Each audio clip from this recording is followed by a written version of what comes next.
भगवत प्राप्ति होती है वो भगवान की कृपा से। इसलिए साधक में कभी अहंकार नहीं आता जो कृपा पात्र होता है। जैसे भगवान ने कृपा की, गुरु की शरण करवाई, तो भगवान कह रहे तद्विद्य प्रणिपातेन परिप्रश्नेन सेवया उपदेक्षन्त ते ज्ञानम ज्ञानिनस तत्वदर्शिना। अपने गुरुदेव के समीप जाओ, साष्टांग दंडवत करो, भली भांति सेवा करो, सेवक की भांति होकर निष्कपट भाव से फिर प्रश्न करो, तब वो तुम्हें जो ज्ञान देंगे तुम्हारे हृदय में वो तत्व ज्ञान प्रकाशित हो जाएगा। श्रुति भगवती कहती है उत्तिष्ठ जागृत प्राप्य वरान निबोधत क्षुरस्य धारा निशिता दुरत्यया दुर्गम पथस्तत् कवयो वदंती। श्रुति वेद कहते हैं उठो ऐ जीव, जागो और महान पुरुषों की खोज करो और महापुरुषों के समीप जाकर उनके चरणों की वंदना सेवा करके उनसे ज्ञान प्राप्त करो। ये मार्ग छुरे की धारा के समान है, गिरते हुए देर नहीं लगती, केवल उनकी आज्ञा पर चलना नहीं गिर जाओगे। छुरे की धारा बहुत पतला मार्ग, छुरस्य धारा निशिता दुरत्यया दुर्गम पथस्तत् कवयो वदंती। ये छुरे की धार के समान ये ज्ञान का मार्ग भगवत मार्ग है। जैसा ज्ञानी गुरुदेव कह रहे हैं ठीक वैसे ही मार्ग पे चलोगे, कभी गिरोगे नहीं। भगवत प्राप्ति में अपना पुरुषार्थ मानने के कारण अहंकार रूपी दोष आ जाता है और अहंकार दोष उत्पन्न होने के कारण कभी भी भगवत प्राप्ति नहीं होती। वो भीषण संकटों में फंसता चला जाता है, काम क्रोध लोभ मोह मद मत्सर अहंकार। जो साधक भगवत प्राप्ति के मार्ग में अपना बल रखता है भ्रष्ट हो जाएगा। अहंकार के नाश के लिए फिर भगवान विपत्ति संकट बड़ी बड़ी अपमानजनक वृत्तियां भेजते हैं उसके सामने। अब देख, ये भगवान की विशेष कृपा साधक के ऊपर होती है कि जब वो गर्व करता है तो भगवान उसके सामने विपत्ति संकट और अपमान भेजते हैं। केनोपनिषद में एक कथा आती है कि देवराजेंद्र दैत्यों से विजय प्राप्त करके बड़ा उत्साह नाच गाना मना रहे थे और सब गरज रहे थे देवता। भगवान ने देखा कि अरे मेरे बल से बलवान होकर के ये विजय प्राप्त किए और अहंकार स्वयं कर रहे। केनोपनिषद में है ये कथा। तो भगवान एक विशाल यक्ष के रूप में प्रकट होते, ऐसे सभा में नृत्य गान हो रहा था दूर से, इतना विशाल आकर्षणकारी रूप। देवराजेंद्र ने कहा कौन सभा में जाके परिचय लाएगा, ये कौन बहुत दूर बलवान खड़ा है। भगवान अग्निदेव सामने गए और कहा मैं परिचय लेके आता हूं। सामने गए, कहा तुम यक्ष कौन हो, ऐसा यक्ष तो हमने कभी नहीं देखा। तो उनका पहले परिचय बताओ, तो तुम परिचय जानने आए हो हमारा, तुम कौन हो। तो उनका मेरा परिचय तुम जानते ही होगे, मुझे अग्नि देवता कहते हैं, मैं अपार बलशाली हूं। अच्छा क्या कर सकते हो तुम? पूरे त्रिभुवन को सूखे उपले की तरह भस्म कर सकता हूं। अच्छा ऐसा, एक तिनका डाला और कहा भस्म करके दिखाओ। पूरी ताकत लगा दी, दाहिका शक्ति भगवान ने खींच ली तो अग्निदेव जला ही नहीं पाए। सर नीचा किया और चले गए। देवराजेंद्र ने पूछा कौन? बोले असमर्थ हूं मैं उनके परिचय को जानने का। भगवान वायुदेव, उन्होंने कहा भगवान मैं अभी गए, कौन हो तुम? भगवान यक्ष स्वरूप में थे। उन्होंने कहा तुम कौन हो जो परिचय जानने आए हो, बहुत बलवान लगते हो। बोले हाँ मैं महाबल हूं, समस्त प्राणियों का पोषण करता हूं, अनंत ब्रह्मांडों को तिनके की तरह उड़ा सकता हूं। अच्छा ये तिनका है, इसको उड़ा दो। पूरी ताकत लगा दी, वायु देवता तिनका भी नहीं उड़ा पाए। देवराजेंद्र के पास गए, बोले असमर्थ हूं मैं, किसी भी देवता की कोई सामर्थ्य नहीं। जब देवराज उठे तो अंतर ध्यान हो गए यक्ष भगवान, और वहां भगवती अंबा त्रिपुर सुंदरी प्रकट हुई, ज्ञान समुद्र। और उन्होंने कहा तुम्हारा इतना गर्व बड़ा हुआ कि तुम संभाषण भी नहीं कर सकते थे। वो साक्षात श्री भगवान थे, समझ पाए तुम्हारे इन देवताओं में और तुम में कोई सामर्थ्य नहीं, भगवान की सामर्थ्य थे, तुम सामर्थ्यवान होकर विजय प्राप्त की हो, इसलिए गर्व मत करो, तुम में कोई सामर्थ्य नहीं है। ऐसा अंबाजी ने उपदेश किया। इसलिए साधक में जो परमार्थ की सामर्थ्य आती है वो भगवत प्रदत्त आती है। वो जो प्रयत्न आता है साधना में वो भगवान की कृपा से आता है। अगर अहंकार कर ले तो विघ्न पड़ जाएगा साधना में। और जब भगवान देखते हैं कि साधक को अहंकार हुआ तो उसकी पिटाई करवाते हैं। काम क्रोध लोभ मोह मद मत्सर को छूट दे देख, फिर वो पुकारता है हाथ त्राहिमाम प्रभु बचाओ, तो फिर भगवान आकर के उसे बचा लेते हैं। और जब उसको ये पता चल जाता मैं असमर्थ हूं तब सुंदर साधना दे देते हैं और चढ़ाई में चढ़ जाता है। इसलिए भगवान की शरण में रह करके भगवत बल से साधना भगवत प्राप्ति की हो रही, किंचन मात्र कोई साधक अभिमान न करे। भगवत कृपा से ही संत संग मिला, भगवत कृपा से साधना का मार्ग मिला, भगवत कृपा से साधना हो रही, भगवत कृपा से भगवत प्राप्ति हो जाएगी। आप थोड़ा भी अहंकार करके इधर उधर विचलित ना हो। भगवान का एक व्रत है, शक्रदेव प्रपन्नाय तवास्मीति च याचते अभयम सर्वभूतेभ्यो ददाम्ये तद व्रतम मम। एक बार जो मेरी शरण में आकर कह देता है हे नाथ मैं आपका हूं, मैं उसे स्वीकार कर लेता हूं और समस्त भूतों से अभय कर देता हूं। ये मेरा व्रत है, ये मेरा प्रण है। फिर ये मनुष्य भगवान की शरण में आकर अपना कल्याण क्यों नहीं चाहता जब भगवान ऐसा कह रहे। दया सागर भगवान जीवों पर इतनी अपार दया किए हुए हैं कि कोई उसकी सीमा नहीं है। तो क्या दया किए, क्या दे देते हैं। घंटों के ऑक्सीजन का पैसा लगाओ, देखो जब अस्पताल में ऑक्सीजन लगता है ना फिर घंटों का पैसा लगता है। यहां पूरा जीवन हो जा रहा है ऑक्सीजन लेते, कितनी फीस दे रहे हो भगवान को। आकाश वायु जल पृथ्वी, कितनी भगवान की अहेतुकी कृपा हम पर, दया ही दया है। भगवान ने तो सब कुछ किया, तुम्हें बना दिया, तुम्हारे शरीर को बनाया, सब तुम भगवान के लिए क्या कर रहे हो। भगवान असीम कृपा सब पर किए हैं। दया सागर का यदि हम ये कहें कि भगवान बड़े कृपालु बड़े दया सागर हैं तो हम आपको सही कह रहे हैं। उनकी महिमा के आगे निंदा करने के जैसे समान है, क्योंकि सागर की तो सीमा है, भगवान की दया की तो असीम है, असीम कृपा है। भगवान की दया की कोई सीमा नहीं। अच्छे अच्छे बड़े बड़े महाभागवत हुए, कोई भगवान की सीमा को नहीं पार पा पाया। आप कल्पना नहीं कर सकते भगवान की दया से क्या हो सकता है। कोई ऐसा उदाहरण नहीं है कि भगवान की हम दया को समझा सके। बस इतना उदाहरण देते हैं कि जैसे मां है, असंख्य जीव हैं और सब मां से ही पैदा हुए हैं अपनी अपनी। अगर असंख्य माताओं का प्यार मिलाया जाए तो जो अपने पुत्र के दया स्नेह में मां बावरी बनी रहती है एक वात्सल्य से, ऐसी अनंत माताओं का वात्सल्य जोड़ा जाए तो हमारे वात्सल्य समुद्र भगवान के एक बूंद के बराबर भी नहीं। ऐसे कृपा समुद्र भगवान है। ऐसी हालत में हम भगवान की दया की बात कैसे तुम्हें बतावें। मां अपने बच्चे के लिए जो कुछ करती है उसमें बहुत प्यार होता है, उसमें दुलार भरा होता है। आप इतना समझ लो, बच्चा शरारती है और दोष के कार्य करता है तो माता ही जो बहुत दूध पिला करके पुष्ट किया है वो थप्पड़ भी जमाती है, वो डांट भी लगाती है। ऐसा ही कुछ भगवान भी करते हैं। जब तुम मनमानी आचरण करते हो, धर्म विरुद्ध आचरण करते हो, तो वही दया समुद्र भगवान दया करके फिर विपरीत परिस्थितियां देते हैं।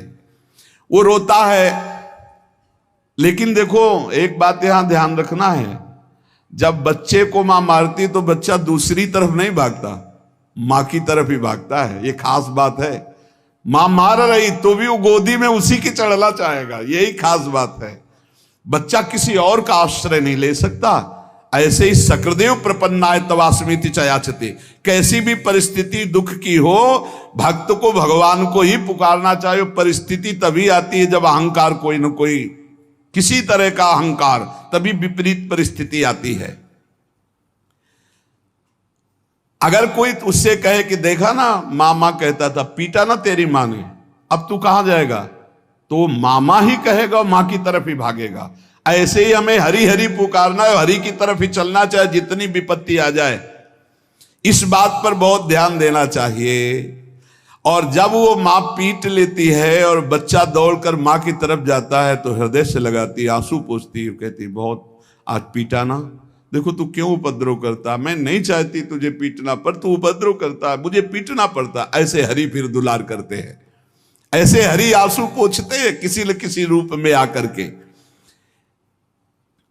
भगवान स्वयं साधक को अध्यात्म की ऊंचाई पर चढ़ाने के लिए छोड़ देते हैं। चलो, जैसे अपने छोटे से बच्चे को जब मां चलना सिखाती है, पहले पकड़ के फिर छोड़ देती है, चलो, लड़खड़ाता है तो पकड़ लेती पर वो चढ़ाती है।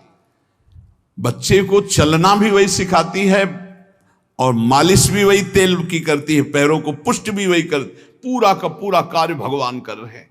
पकड़ के सत्संग में लाना, सिखाना, चलाना, अध्यात्म की ऊंचाई तक सब कुछ भगवान कह रहे हैं। जैसे वो मां बच्चे को ऐसे चलाती है, ऐसे श्री भगवान चला रहे हैं। मां का प्यार बच्चा भूल सकता है, लेकिन मां का प्यार सदैव बच्चे के प्रति बढ़ता जाता है।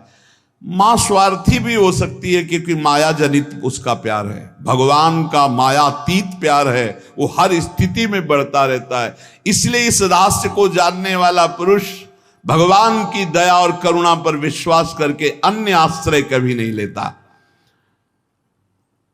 एक वचन आता है कि राम सिंधु घन सज्जन धीरा, चंदन तरु हरि संत समीरा, मोरे मन प्रभुवश विश्वासा, राम ते अधिक राम कर दासा। भगवान समुद्र हैं तो संत मेघ हैं, भगवान चंदन हैं तो संत पवन है, वायु है। इसलिए मेरे मन में ऐसा विश्वास आता है कि भगवान से बढ़कर भगवान के भक्त जन हैं।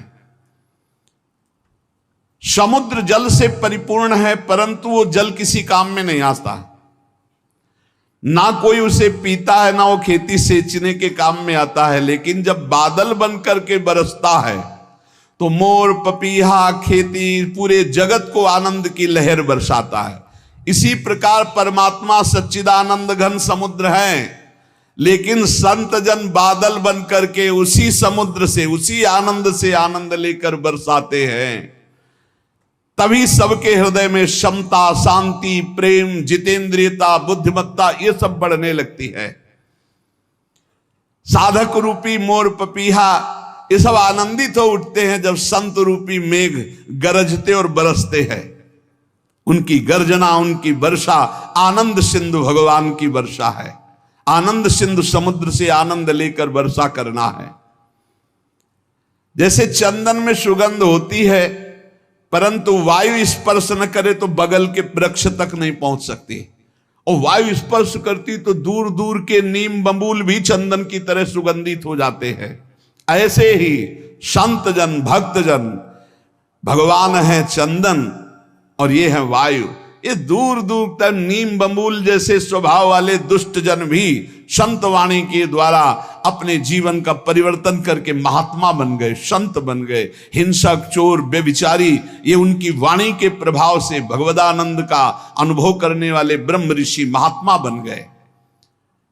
संतों की भगवान से ज्यादा बड़ी कृपा होती है। संतों में कभी द्वेष नहीं होता। उनका हृदय ऐसा होता है कि दूसरे को जरा भी दुख के समीप जाते हुए देखकर उनका हृदय कांप उठता है। हे क्यों जा, अच्छा उसको लग रहा है मैं बहुत अच्छे मार्ग में जा रहा हूं, उनको लग रहा है दुख में फंसने जा रहा है। इसलिए संतों की बात कभी कभी कड़वी लगती है। नारद सिख जे सुने नर नारी, और अवश्य भवंतज होए भिखारी। देखो, मां चाहेगी बेटा खाए पिए खूब सोए, पिता चाहेगा इतना वैभव एकत्रित कर दूं किसी का कभी कोई जरूरत, और गुरु चाहेगा कि किसी काम का न रह जाए, न इसे नींद आवे, न इसका पेट भरे, न इसके पास धन का बल हो, न इसके पास जन का बल हो। एक बल हो महाबल, केवल भगवान का। बहुत अंतर है, बहुत अंतर है संसार के और गुरुदेव के प्यार में, बहुत अंतर है। वो संसार की हर कट करके एकमात्र भगवान का सहारा, और संसारी जन हर कट करके भगवान के मार्ग से केवल संसार का सहारा। जमीन है, रुपया है, बैंक बैलेंस है, रिश्तेदार है, नातेदार है, खूब मौत से खाएगा, मौत से खाएगा नहीं, काल खाएगा। काल जैसी तरिवंश प्रपंच बंच सवे काल ब्याल को खायो, या जे जान श्याम श्यामा पद कमल संग शिरनायो।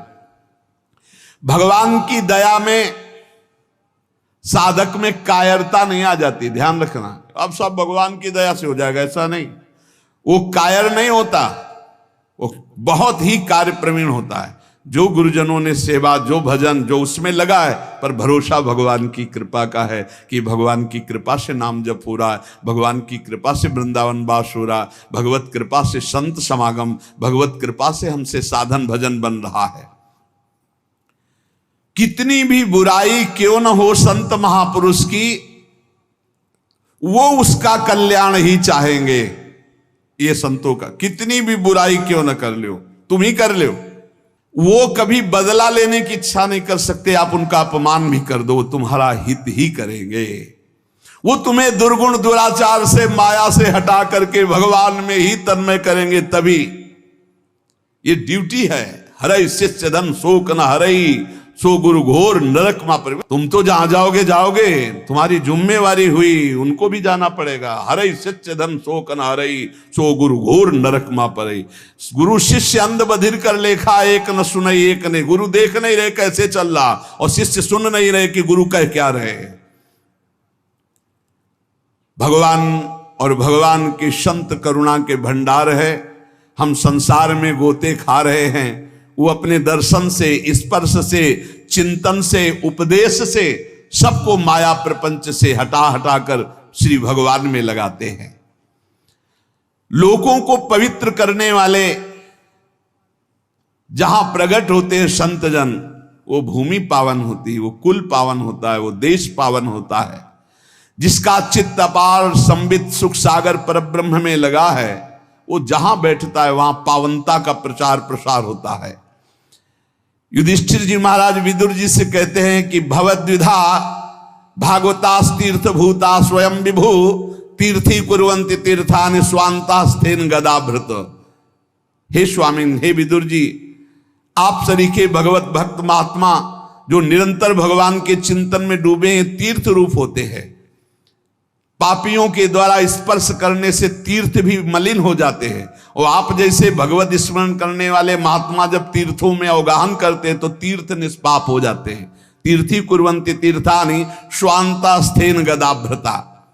तो ऐसे संतों का, ऐसे दयालु भगवत भक्तों का संग मिल जाए तो उनको गाली भी दे, उनका अहित भी करे, तो भी वो उसका कल्याण करके ही छोड़ेंगे। जैसे किसी का ऑपरेशन करना हो, अब हाथ पैर बांध दिए जाओ, खूब गाली दे तो डॉक्टर उससे थोड़ी परेशान होता है, अब वो तो चीरा लगा के ही छोड़ेगा, तुम चाहे गाली दो चाहे जितना चिल्को। ऐसे ही ममता मोह आसक्ति के फोड़ा हैं, इनका ऑपरेशन होना है, बहुत चीख मचती है, बहुत चीख मचती है। कितने तो मैं बंधन तोड़ा करके ऑपरेशन थिएटर से भाग जाते हैं, और अगर चैन से आप उनकी आज्ञा का पालन करो तो फोड़ा बैठ भी जाएगा, ऑपरेशन की जरूरत नहीं पड़ेगी। बड़े कृपालु हैं। लेकिन अगर आप उनकी आज्ञा का पालन नहीं करोगे, फोड़ा बढ़ जाएगा, फिर ऑपरेशन होगा। ये दुष्ट स्वभाव वाले जो लोग होते हैं, ये कुल्हाड़ी की तरह होते हैं, और जो संतजन होते हैं चंदन की तरह। तो कुल्हाड़ी काटती है तो कुल्हाड़ी को भी सुंदर वो सुगंध देते हैं। चंदन में जब कुल्हाड़ी, तो उसको भी शीतलता और सुगंध देते हैं। लेकिन वो चंदन कटने के बाद भी देवताओं के सिर पर चढ़ता है, और कुल्हाड़ को आग में रख के उसका मुंह घन से कुचला जाता है। अगर दुष्ट लोग दुष्टता करते तो संत जन अपना स्वभाव उन्हें प्रदान करते, तुम्हारा मंगल हो, तुम्हारे ऊपर भगवान की कृपा बरसे, तुम्हारी बुद्धि शुद्ध हो। संत सुरसरी के समान, गंगा जी के सुरतरु काम कल्प वृक्ष के समान हैं। अगर हम संतों का सेवन करें तो हमारी असत वासनाएं नष्ट होकर भगवान की प्राप्ति निश्चित करा दे। श्रद्धा प्रेम करने वालों का कल्याण होते देखा है, तो मुझे आपकी इस बात पर विश्वास नहीं हो रहा है कि संत समान भाव के होते हैं। जो संतों पर श्रद्धा और विश्वास करता है उसी का कल्याण होता है। और आप कहते हैं संत समान भाव से सबका कल्याण करते हैं, मुझे इस बात पर दोष दिखाई दे रहा है। प्रश्न करता तो यहां उत्तर दे रहे हैं कि श्रद्धा और प्रेम की कमी के कारण यद्यपि संतों की सब पर बराबर कृपा होती है, पर जिसके श्रद्धा और विश्वास की कमी होती है तो वो दोष ही देख पाता है, संतों पर गुण दर्शन नहीं कर पाता। जैसे सूर्य बिना किसी पक्षपात के सबको समान प्रकाश देते हैं, पर दर्पण में प्रतिबिंब पड़ता है और सूर्यकांत शीशा में भी सूर्य का प्रकाश पड़ता है, तो दोनों में अंतर है। दर्पण में केवल एक चमक भर आएगी और सूर्यकांता शीशा में आग पैदा हो जाएगी। उसके ऊपर आप कागज कुछ रखो, आग पैदा कर देगा। ऐसे ही कोई इसमें सूर्य का दोष नहीं कि उस दर्पण में कम प्रकाश दे रहे हैं, उसमें ज्यादा दे रहे हैं। इसी प्रकार संत बराबर कृपा करते हैं, पर श्रद्धा और विश्वास जिसमें संतों के प्रति है वहां ज्यादा कृपा प्रकाशित हो जाती है, और जो कम श्रद्धा वाले होते हैं उनको कम लाभ मिलता है, और जो बिल्कुल श्रद्धा नहीं है तो उनको लाभ ही नहीं मिल पाता है। संतों के पास उनको फिर जब श्रद्धा ही नहीं तो लाभ नहीं मिल पाता। जैसे दर्पण का उदाहरण दिया, शीशा का, एक शीशा केवल थोड़ा तेज पलटकर दूसरे के तेज पड़ेगा, और एक शीशा पलटकर आग पैदा कर देगा, सूर्यकांत शीशा। सूर्य सबको स्वाभाविक प्रकाश देता है, पर उल्लू बिल्कुल प्रकाश का लाभ नहीं ले पाता है। तीन बातें कही, जैसे दर्पण और सूर्यकांत शीशा और ऐसे समान भूमि, वो पलटकर समान भूमि थोड़ी प्रकाश दे सकती है। ऐसे ये उल्लू प्रकृति के जो दुष्ट स्वभाव के लोग होते हैं, ये संत रूपी सूर्य का लाभ नहीं ले पाते। श्रद्धा और विश्वास जितना प्रबल है कि गुरु साक्षात परब्रह्म, काम हो गया, हम तो हर समय परब्रह्म को देख रहे हैं, परब्रह्म का भाषण सुन रहे हैं, परब्रह्म के समीप है, परब्रह्म की कृपा दृष्टि, मेरे कल्याण में क्या फर्क, उसके कल्याण में कोई फर्क नहीं। ये वैसे साधु तो नहीं है जिससे कल्याण हो जाता है, बिल्कुल वैसे ही अनुभव होगा। ये यथा माम प्रपद्यन्ते तास तथैव भजाम्यहम्। उल्लू के लिए चाहे जितना सूर्य प्रकाश हो उसको कुछ नहीं सुख मिलना, उसको अंधकार में सुख मिलता है।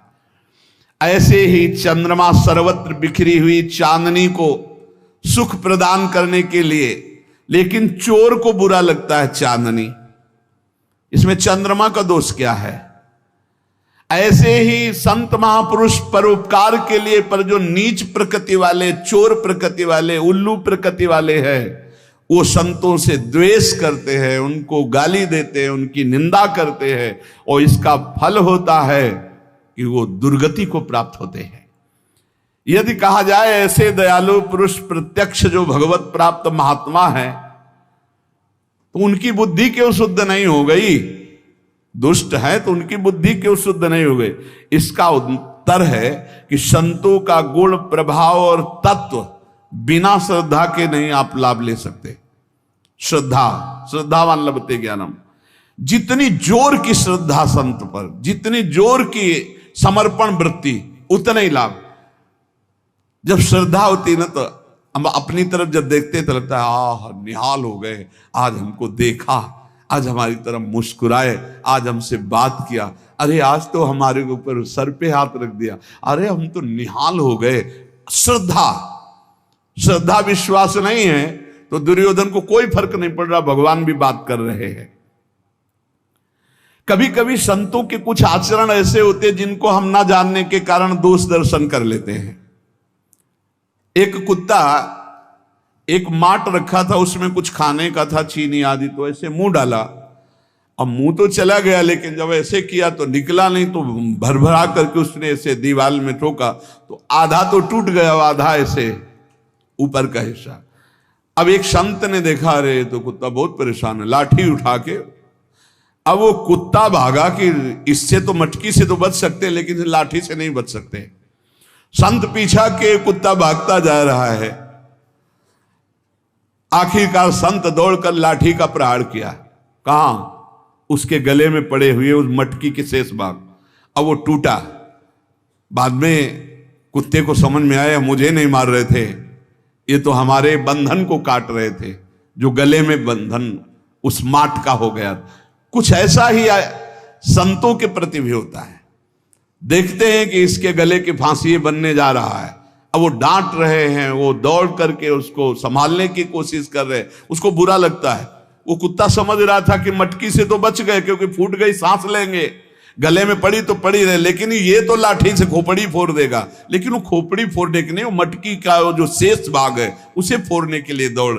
ऐसे ही हम देख नहीं पाते हैं कि संत हमारे किस बात पर प्रहार कर रहे हैं, और अगर हम उनकी हर बात में वचनम करिष्येतो में निकल गए। संत महापुरुषों की दया, भगवान की दया समतापूर्ण होती है।